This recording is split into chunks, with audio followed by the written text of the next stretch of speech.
welcome back to my channel. It is your girl Tia Zamara here, and today I'm going to be doing a very much so highly requested video. Honestly, I feel funny saying highly requested because like there is this meme on Facebook and it was like, nobody blank YouTubers, this video was highly requested. And you know, a couple people actually did ask me to do this video. But even if so, I still planned on sitting down and doing it when I found enough energy. So, just a heads up, this video is more than likely going to be long as crap. Just because I'm going to be trying to share all the deets with y'all. I'm going to try to make this as informative as possible. Just because I want you to go into your surgery with as much knowledge as possible. Before we get into it, jacket is so cute and honey. It is from misfitboulevard.com. Lashes so bomb. They are from misfitboulevard.com and the style risky. Look it up, shop. It is my website, and you know, just support your girl. So anyways, let's start. I'm gonna go ahead and get into like the stats of everything because I know, can you please stop running around? Stop. Shh. Be quiet. Y'all, my dog is so worrisome. It's so worrisome. I curl makeup, don't lick me. So let's start with the stats, you guys. So I had a Brazilian butt lift. If you don't know what a Brazilian butt lift is, then it is lipo 360 with a fat transfer to your glutes. So I had a BBL done by Dr. Sergio Alvarez down in Miami, Florida. He works out of Mia Aesthetics. The surgery was $5,000, and I am 5'7". At the time of surgery, I was 205 pounds. I'm now a good 217, which I normally am. I just tried a little, you know, lose a little bit of weight before the surgery last minute. I had a BMI of 32, I believe, and I have 1500 cc's injected into each cheek / hip. And so yeah, I think that's enough as far as like the overall stats. Now let's go ahead and get serious and let's get into the details. So let's start with why I got the surgery in the first place, because a lot of people just love to say that you just hate yourself or you're just so insecure and all this extra shit if you lay down to get surgery, any sort of surgery. And bitch, honestly, I was that bitch before the surgery and I'm that bitch after the surgery. I'm just that bitch with a bigger ass. Okay, so that's that. Now, I initially didn't even want to get a BBL, you guys. I honestly wanted to get a breast augmentation, well, a breast lift with implants. And I was looking into going to Aaliyah J's doctor up in New York, but I found out last minute, by the time I booked my consultation and stuff, that he had moved on to bigger and better things out in Beverly Hills. I ended up having a consultation with 2 of the doctors there. It was a virtual consultation because if you guys didn't know, if you are a out-of-state patient, a out-of-the-country patient, because you can't get your surgery done anywhere in the world as long as you got the coin, you know, you will have a virtual consultation or some sort of online consultation with the doctors. So I had online consultations with 2 of the other doctors there, but they just weren't giving me what I needed. Their prices were a little bit much. Their work was a little bit mediocre, and they just weren't giving me the vibe that I wanted to have for, you know, a doctor that was going to put me to sleep. So I ended up talking to a few friends here in Virginia, and I was looking at doctors here in Virginia, but the doctors here in Virginia are honestly just trash. And upon talking to one of my friends, she used to be a stripper or whatever, and so she was telling me about like a lot of the girls that she knew down in Miami that had work done. So against my better judgment, I started looking at, you know, doctors in Miami through this website called Real Self. Realself.com is pretty much like a Facebook, but it's for all things surgery. So you're pretty much able to look up any doctor in any state or any area for any specific procedure, and you're able to see like all of their reviews, all of their like before and afters on Real Self. You're able to see like, you know, girls that had stories to tell and all that extra stuff. You're able to see where they currently work out of and, you know, all the good stuff. So upon looking on Real Self, I came across Dr. Mel Ortega, who works at Spectrum Aesthetics down in Miami, Florida. And so I booked a consultation with him. And after I booked my consultation with him, I got like the, you know, the pricing and everything back. And when they sent me the pricing for all of the doctors that work out of that facility. One of those doctors was Dr. Alvarez. So I went on realself.com. I started looking up Dr. Alvarez. And I know this is a lot of extra details, you guys, but I just really like to give, you know, all the details. So we're going to get down to the nitty gritty. Just, you know, bear with me. So,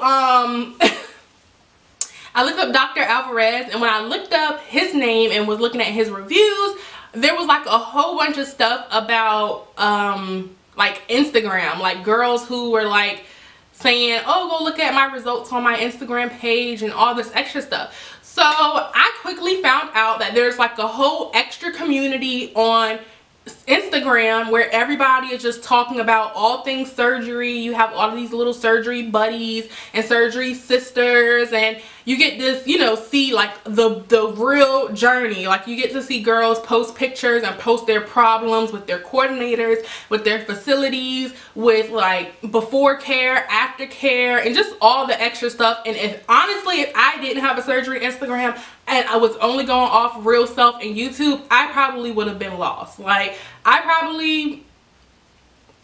would have been lost. So I highly suggest making a surgery Instagram page. If you don't make a surgery Instagram page that has like a doctor that you're interested in and like your stats and like at least a few before pictures, nobody is going to add you because they're not going to believe that you're a real person and not a creep. So just a few pointers over there.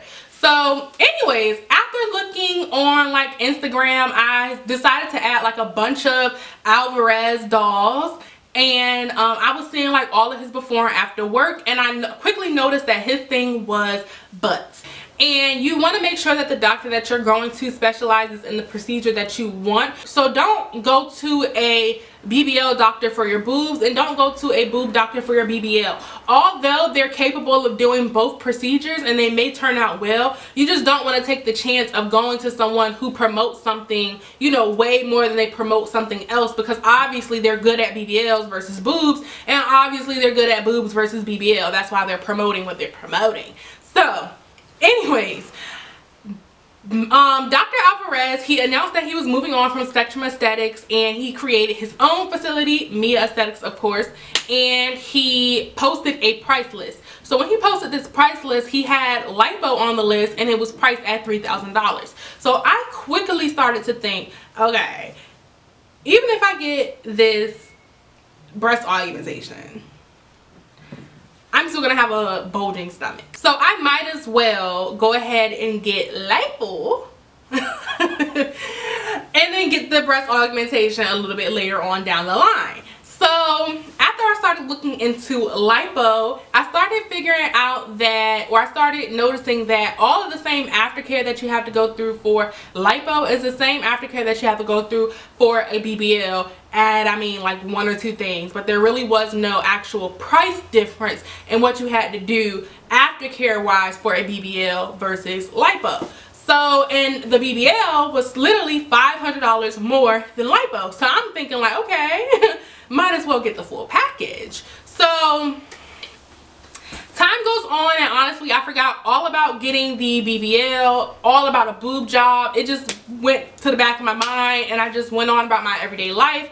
And literally November of 2017, like a whole year later, I started thinking like, okay, I was going on a trip, you guys, to Thailand. And I was like, you know what, I'm about to spend basically the price of my surgery to get dolled up and go across the world just to still have to suck my stomach in for all of these lovely pictures that I want to take when I get there. Because I'm a photo whore, you guys. If I don't get a picture, then bitch, I basically never went. So I'm like, you know what, I'm not going on no more vacations sucking my stomach, and let's go ahead and get this BBL. So I took the money for my plane ticket and went ahead and used it for my deposit. So let's go ahead and get into like the real nitty-gritty, okay? So I called Mia Aesthetics. I'm like, hey, I want to get a BBL with Dr. Alvarez. They're like, okay, please send X, Y, and Z. Basically your medical history. Send pictures of yourself front, back, side to side. And we will let you know if you're a good candidate or a bad candidate. Now, the way that you get, you know, categorized into good candidate or bad candidate, usually you're a good candidate if you don't have anything crazy on your health record and if you fit the requirements as far as your BMI, like your height and your weight. And you will be fit into that bad category, that bad candidate side if you are not the right weight, if you are overweight. So usually skinny girls, they will be like, all right, you have to gain weight for the surgery. And bigger girls, they'll be like, I'm sorry, we can't perform surgeries on people of this weight, so you're gonna have to lose a little bit of weight and then come back and you can book the surgery. And then, like, you know, all the extra stuff as far as crazy stuff on your health record. Now, as far as the deposit, at Mia Aesthetics and at a lot of these other places down in Miami, all you have to do is put down 10% of the actual surgery cost, and you do not have to pay your surgery off until literally 2 weeks before the date of your surgery if you're paying with a card, or the day before your surgery if you're paying with cash. And there is no monthly arrangement that you have to stick to. You literally can pay whatever you feel like you want to pay, whatever you don't want to pay. You can pay however you want as long as the surgery is paid off basically the day before your surgery date. So my deposit was $500. I put down like $750, I believe. And then every month after that, which it took me from November, like I want to say 7th or something, to like the end of February to end up paying off the whole $5,000 and getting like my plane tickets and all that extra stuff that I had to pay for or whatever. So, and a lot of people ask me how I paid for it. Bitch, I had a job. I had a job and I'm frugal, and yeah. So anyways, I pretty much was putting down like a bag, a rack, a stack every month on the surgery or whatever. I would just call every 2 weeks when I got paid and put down X amount of money and move on about my business. So you guys, after I booked the surgery, I started doing a lot of research. I started doing a lot of research on anesthesia. I started doing a lot of research on the procedure itself. I literally watched every BBL story here on YouTube. I literally watched every doctor here on YouTube performing a BBL or performing lipo on YouTube. Like, y'all, it's really best to educate yourself throughout this whole experience because there's a lot that comes with this surgery. Mentally, physically, emotionally, like everything, you guys.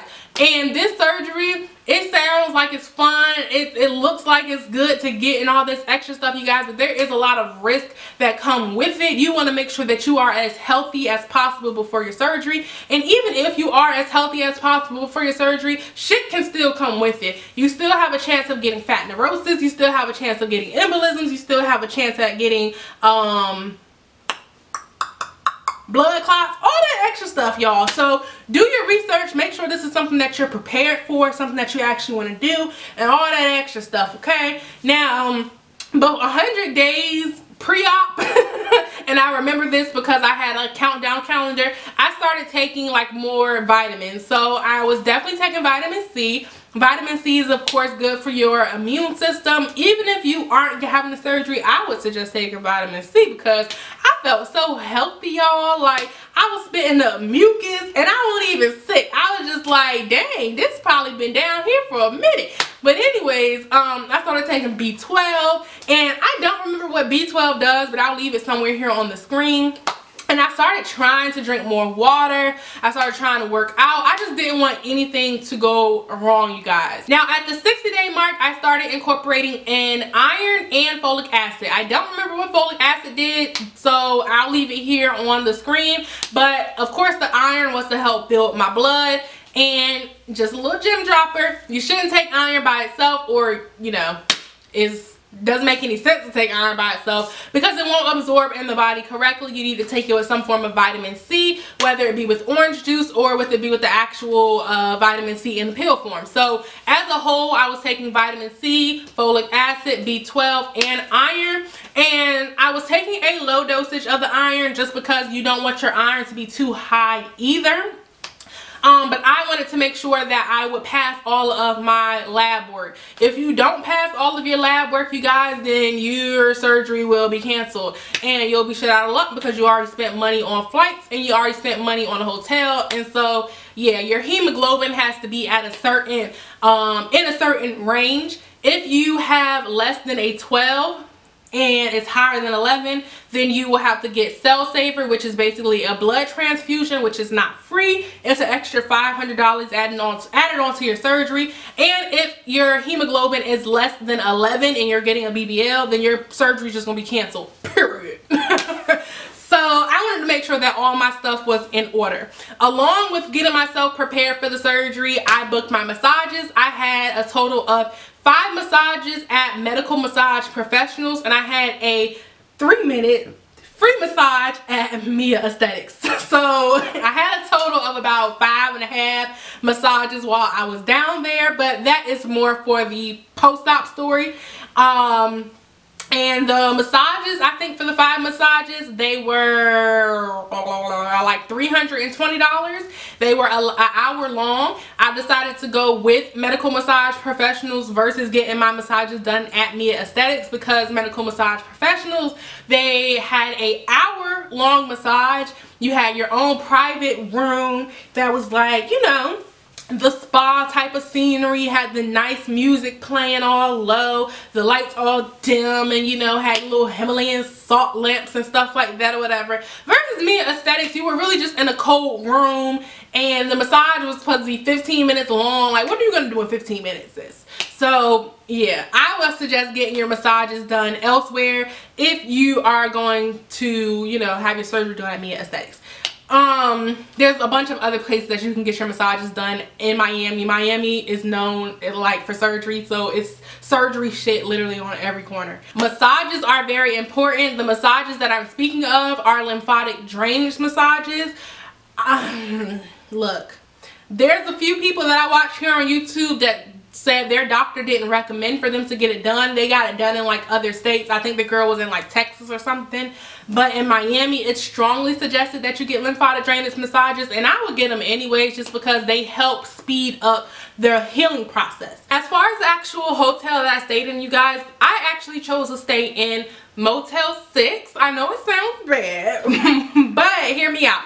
Motel 6 was actually only like 8 minutes away from Mia Aesthetics. It also had hardwood floors, and that was kind of like one of the like pros for me because carpet, you know, can hold a lot of dirt. It can hold, you know, little species of things. So, you know, I decided to go with Motel 6 for 1, the hardwood floors, for 2, the how far it was away from Mia Aesthetics, for 3, they had a washer and dryer that the customers or the residents, I don't know, could use or whatever. So I was actually able to wash my faja by, you know, actual machine while I was there. I didn't have to do it by hand. It just was more convenient, like compared to all of the other hotels that I had left to choose from. Because I booked my hotel literally like 3 weeks before my surgery, there wasn't that many places left for me to choose from. There was like Days Inn, and that shit looked ran down. And then there was some other hotel, and it just wasn't, it just no. So yeah, but that motel, I'm gonna put a picture in here too. I'm gonna put pictures all throughout this video, as you guys can see by now. But that motel didn't really look like a motel. Like, it looked like an actual nice hotel. Okay, Miami. So yeah, you guys, let's go ahead and talk about actual pre-op. Once pre-op day came, you guys, me and my boyfriend landed in Miami, of course, and we unpacked. We went straight to the hotel. We unpacked and put all of our stuff together in the room. We went and got something to eat, and then because because I was trying to make sure that I was extra on time, I went straight to Mia Aesthetics after we ate, and I checked myself in or whatever, and we started filling out all of this paperwork. Of course, my surgery sister was there because her pre-op time was the same as mine, and so we were very interested to see how it would work. She filled out her paperwork first, so she went back first. And pretty much the paperwork was like a bunch of different stuff about contracts, and honestly I wasn't reading it, y'all. I was just signing it. Who really reads? I mean, you should read, but whatever. So anyways, I know my boyfriend also had to sign some paperwork because he was the person who was picking me up, and literally, y'all, it took 2 hours for me to be seen. So basically, do not rush to get to your pre-op appointment. If you go to Mia Aesthetics, don't. Like, there's no point in even rushing to get to your actual appointment for the surgery. There's not. So I ended up being seen by the physician's assistant. She pretty much took my blood pressure, which my blood pressure was a little bit high because I was so nervous. She took my temperature. She took my weight and height to make sure that I wasn't lying about my BMI. She took pictures of me.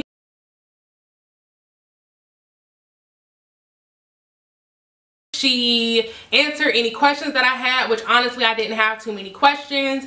And she gave me some soap that I was supposed to use before I come in for the actual surgery. And she said that I can use my normal soap before I use that soap. And I want to make that point clear because a lot of people in the surgery community through like Instagram and Facebook, they were all saying, oh, you need to use dial soap, you need to use Heblicans, whatever that shit is called. And y'all, I was trying to get my body used to dial soap for 2 weeks straight just because everybody kept saying you have to use dial antibacterial soap and all this extra crap or whatever. Whole time you could use your normal soap as long as you use their soap afterwards. So that is pretty much all that happened in my pre-op appointment. It was literally like 20 minutes long. So I sat there for 2 hours just to be seen for 20 minutes. She also filled my prescriptions and, well, I'm sorry, she actually gave me my prescriptions, and then she also told me like what time I should stop eating. Now you guys, I did not play when it came to that. I honestly had planned on stop eating at about like 5 o'clock. Like that meal that I had before I went in to pre-op, I planned on that being my last meal, but she kept saying, no, you need to eat, you need to eat, you need to eat. So my original time to stop eating was 12 o'clock. Midnight. I stopped eating at 8 o'clock, and that meal was a very light meal, y'all. I just was not playing with anesthesia. If you didn't know, if you have food in your stomach, it's not going down to your digestive tract yet, you will, if you're under anesthesia, that shit will come up, honey, and you will choke and you will die. And I was not trying to die. I already know my shit don't be digesting right. It don't be digesting as fast as everybody else. I'm not regular, basically. So I was trying to make sure that everything was down where it needed to be at before this anesthesia got in my system. You can't drink water, you can't eat gum, you can't chew gum, you can't have a peppermint, nothing after that. So literally from 8 o'clock to what my actual appointment time was, I didn't have anything to eat at all. And what else? Oh, the prescriptions that she gave me were for Percocet. It was only 5 milligrams, y'all, and it was 40 pills. And I also had a anti-nausea pill, and I had a anti-bacteria pill or whatever.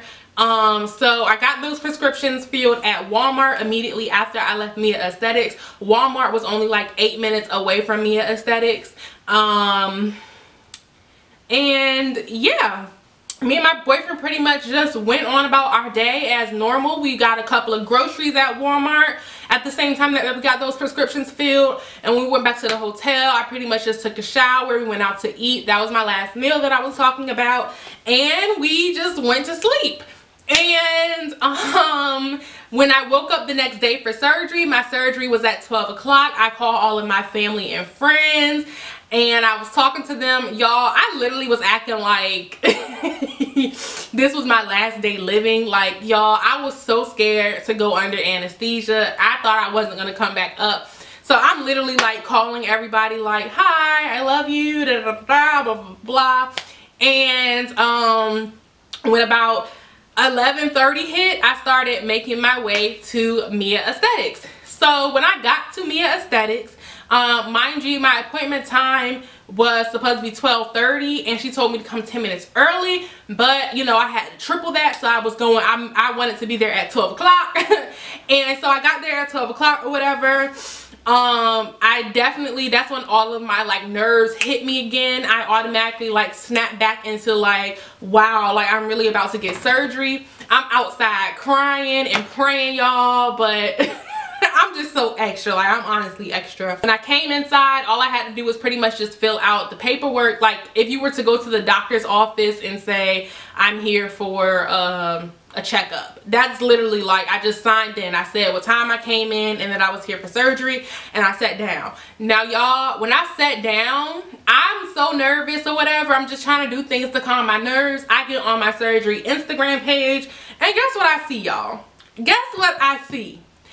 I see the girl, my surgery sister, who was scheduled before me. She was scheduled at like 11 o'clock, I think. I see her on Instagram taking pictures in the mirror in the back, saying she was waiting for Alvarez to come mark her up. So y'all, literally, I'm sitting here at 12 o'clock because y'all told me to come, you know, basically at 12:20. And I'm thinking y'all are about to finish up with the girl who's before me. Whole time y'all finishing up with the girl that was before her. Like, this like, y'all, it was like, but honestly, I was kind of glad that that happened, even though like I had not eaten. Like, so basically I had went a minute without eating.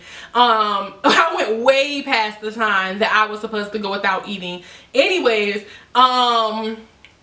I just sat there pretty much, and it kind of had me relax my nerves because I was able to sit and think or whatever. And I'm just sitting here watching people come and go, and it was honestly interesting watching all of these girls come in and talk about their surgery and talk about the massages, and I'm seeing all these nice bodies. I'm like, okay, yeah, I can do this.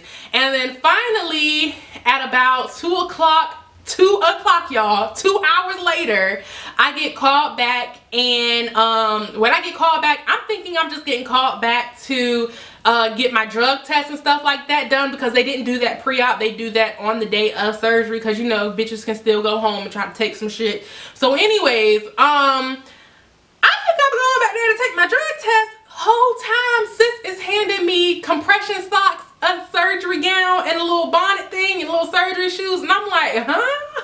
What? I'm about to get my surgery? She was like, yeah. I'm like, oh Lord, let me go tell my boyfriend, let me go tell him bye. Oh my God, oh my God. So I go back out to the lobby, y'all. He was so embarrassed, but I don't care. I'm like, oh my God, I'm about to get my surgery. I thought I would just go back there to get a drug test, give me a hug, give me a kiss. Oh my God, oh my God. And I go back or whatever into the room. I take all of my clothes off, put them in this little bag that they give you. I put on my compression socks. They give you one pair of compression socks. I put on my surgery gown, and literally, y'all, I am just sitting in the mirror looking at myself. The room was cold. Nobody was in there with me. I'm just sitting,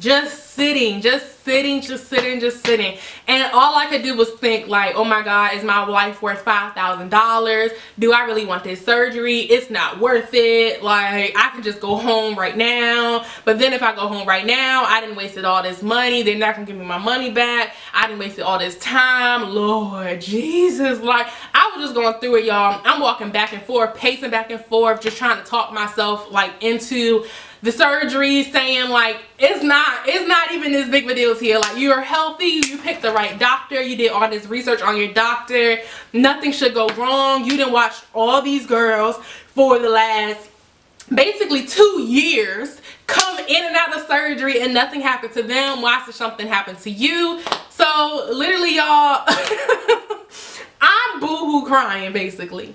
And eventually the anesthesiologist peeks in and he's like,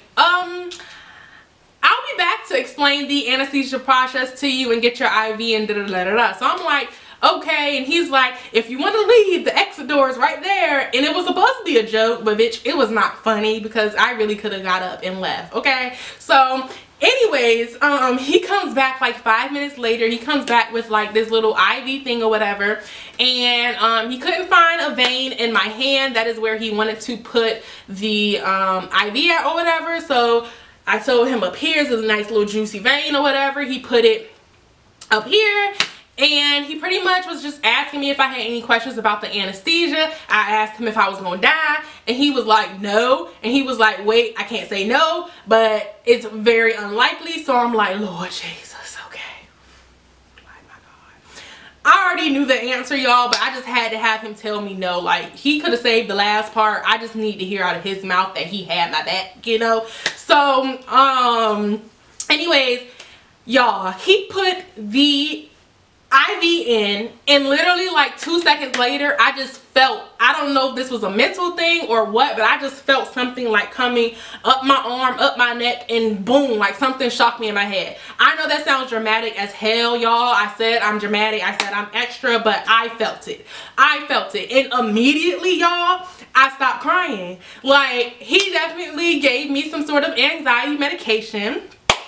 They told me in my pre-op that if you need the anxiety medication, they'll give it to you. And I'm glad he did, because y'all, when I think about some crazy stuff up in this mind here, like I think about some Final Destination type shit. Even when he gave me the anxiety medication and I just stopped crying, like as I'm sitting there, I realized that I stopped crying, and I'm like, wait a second. Did he give me something or did he not give me something? Because I just stopped crying out of nowhere, and bitch, how? Like how? And I did not want to look up at the IV bag to see if he really gave me something, because I didn't want to know that he gave me something and then my brain knows, well bitch, this is all fake and you really need to start crying again. So you know, yeah. So I'm sitting there for a good another 10-15 minutes, y'all, and finally Dr. Alvarez comes in. Now this is my first time seeing Dr. Alvarez, y'all. This is my first time seeing Dr. Alvarez. He comes in the room. He's such a nice groomed, well looking gentleman or whatever. So, and that was important to me too. Like, I couldn't have a doctor that looked crazy in the face, because I just feel like I'm gonna die. But anyways, he came in all nice and polite. Hi, how are you? Like real good energy or whatever. And I'm like, whew, oh my God, like this is really happening. Like I'm seeing, and I was kind of just a little bit starstruck or whatever, because he's very popular on Instagram. And I'm like, I didn't even know what to say. Like, I'm like, okay, so he immediately like kind of takes off my gown, and he's just telling me, like, he's circling all this shit on my back, and he's just telling me what he's gonna do.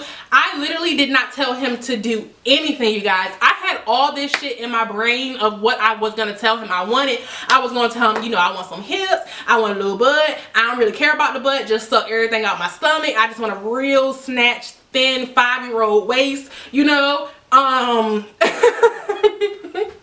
And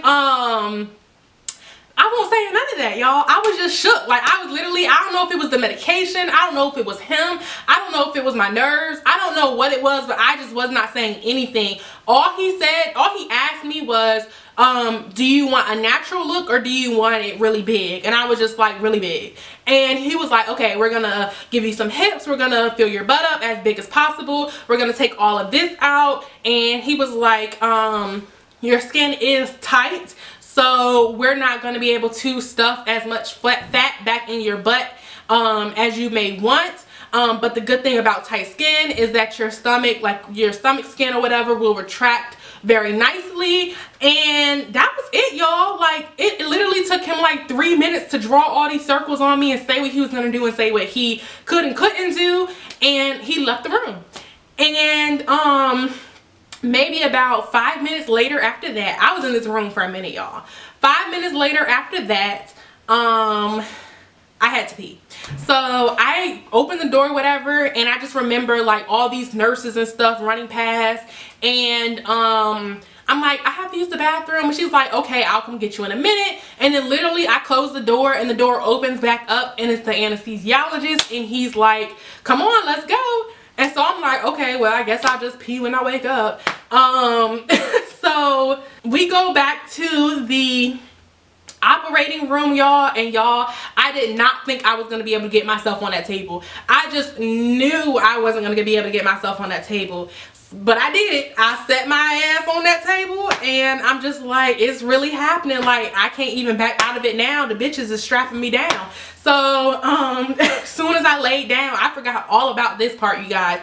There's other nurses in the room or whatever, and immediately they just started strapping my legs down, and one of them strapped down my arm, and y'all, everything was just moving so fast. Soon as I laid my head back, like, I didn't have time to think about nothing. Soon as I laid my head back, y'all, my wig started falling off. Like, do not wear wigs to your surgery, y'all. I don't know who I thought I was. I thought I was gonna wake up and really be like, you know, styling and profiling. Y'all, do like go in with a protective style, such as like braids or like even just your regular old natural hair. Like, my wig started falling back. I hurried up and like tried to pull it down. As soon as I put my arm down, he was like, all right, I'm about to give you this medication. This medication that I'm about to put in you, you're going to feel it. I mean, he was like, you're going to taste it or whatever. Now, I already knew from watching like all the anesthesia videos that I watched that he was about to give me the anesthesia. But y'all, like I said, like, I didn't even have time to think about nothing because everything was just moving so fast. Literally, as soon as he said, you're going to taste it, I was like, I taste it. Like, he had already was giving it to me or whatever. And I was like, I taste it. And after that, I cannot tell you if I was even awake for another second. I can't tell you nothing. All I know is I woke back up, and when I woke up, I was literally like laying face down. I had on an oxygen mask. My head was tilted to the side. When I opened my eyes, I could see like all of this, like it was clear that I was in like a recovery room, but there weren't any other girls next to me. I turned my head the other way, and there was like this lady sitting at a computer, and she was like, are you okay? And all I remember, y'all, I was like, thank you, Jesus. Those was my first words, y'all. I was like, thank you, Jesus. So I can taste it was my last words, and thank you, Jesus were my first words. And immediately, again, you guys, as soon as I said that, somebody was putting my shoes on and lifting me up off the bed or whatever. And as soon as they lift me off the bed, I see they're sitting me back down like in this little couch or whatever, on this little couch or whatever. And as soon as they sat me down on the couch, they lifted me back up off the couch, and there was my boyfriend. And y'all, it may sound so funny or so crazy or whatever, but they let you out of the back door of the building, and my boyfriend had the door open and the sun was just shining in. He just looked like my guardian angel, y'all. I ain't even about the front, y'all. He looked like my guardian angel. So I'm walking out. He's just smiling at me or whatever. I feel my wig, you know, kind of shifted in my little bonnet thing or whatever. Y'all, this shit right here is about to sound like so crazy, or it's just about to be really funny. To me, it was really funny, but like, so anyways, I get into the Uber. I don't know if he purposely ordered a van or if we just so happened to get lucky, but a van was there to pick us up. So y'all, I get in the Uber, Lyft, whatever, and I lay down on my stomach because you can't sit on your butt for the first 3 weeks, y'all. So I lay down on my stomach and I put my feet up, and y'all, I tilted my head to the side and my whole wig fell off. Like, it fell completely off. Like, I know for a fact that my wig fell off during that surgery because they have to lift you up and flip you over. So I know when they flipped my ass over, that wig flipped over, bitch, and that shit was probably on the floor, and they probably was like, oh god, here goes another one. And they probably picked my shit up, put it on my head, or they probably waited till the end of the surgery and then they probably put it on my head and then put the bonnet back on and tried to tie the bonnet tight enough so that the wig just don't fall out the bonnet. Y'all, the shit I go through in my life, like, my whole life is just a story. Like, y'all, Anyways, so we get back to the hotel.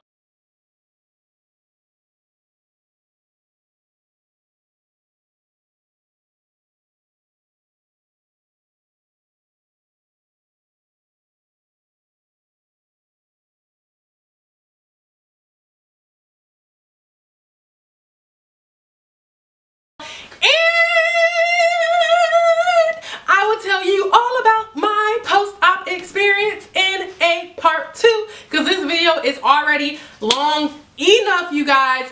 Just know that I will have way more to tell y'all about in my post-op part 2 video. Literally everything from different burning sensations to my experience with my massages to complications to just like everything, y'all. I am gonna follow up with a question and answer video for both of these videos, so if you have literally any question, leave it down in the comment section below.